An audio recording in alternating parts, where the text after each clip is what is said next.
glowing with a sense of purpose which exceeds every other feeling. It was a dream come true for me, because suddenly you're put into this spot and everybody is looking at you like you are this gorgeous beauty queen, and you suddenly become famous overnight, and then you start getting these calls for modeling assignments, for being a chief guest everywhere, and girls start looking up to you and they're inspired by you, and you have to be an inspiration for them. You start being a mentor. Though I was really young when I became Miss India, I started getting a lot of assignments, and I became the top model of India.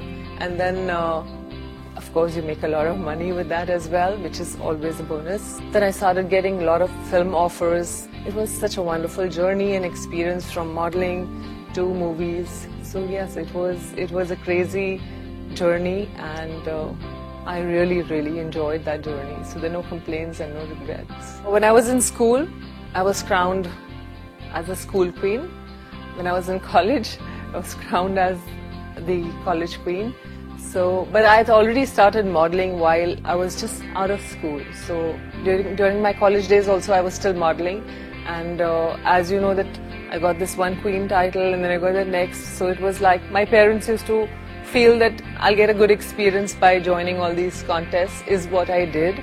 And in the journey of doing that came the Miss India. So they said, why don't you just fill a form? My mom and dad said, there's no harm in getting an experience. And there I did that. And the next thing you know is I was crowned Miss India. You know, actually when the crown was placed on my head, I was like, really? I mean, has it already happened, or is there more to the contest? It was like it just happened so quickly, and it was like I felt it just fell into my lap. I was like, really? It just, or rather I should say, it fell onto my head. So yes, it was a very overwhelming moment, no doubt. So I guess I was just dumbstruck, and I just stood there like. And then my mom came to me, and then she congratulated me. That's when I realized that yes, I have got the crown. My best moment was when I went for the Miss Universe contest, and I had entered this, we go through this round of a National Costume Award, and my mom had designed that costume for me. And in those days it wasn't like we had too much of training or anything like that. I was already a model, so it was easy for them to just like feel that she's already groomed, and they just send you. And I was traveling for the first time alone abroad. I was still a baby. It was very scary though, but yes, I braved it and I went there. And when I was standing on stage and suddenly they said the best National Costume Award winner is Sangeeta, I was like, oh my God. It was like,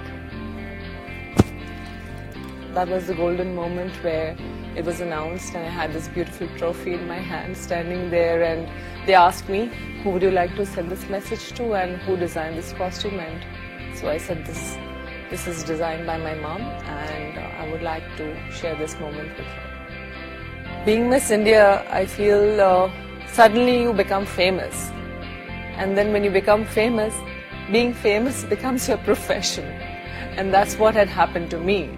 And I'm sure that'll happen to a lot of other girls who become Miss Indias, or who take part in the contest, and you can take advantage of that profession. So that's what I did. I continued with my endorsements, and I got a lot of film offers, and I did around 25 films, and it was a wonderful journey.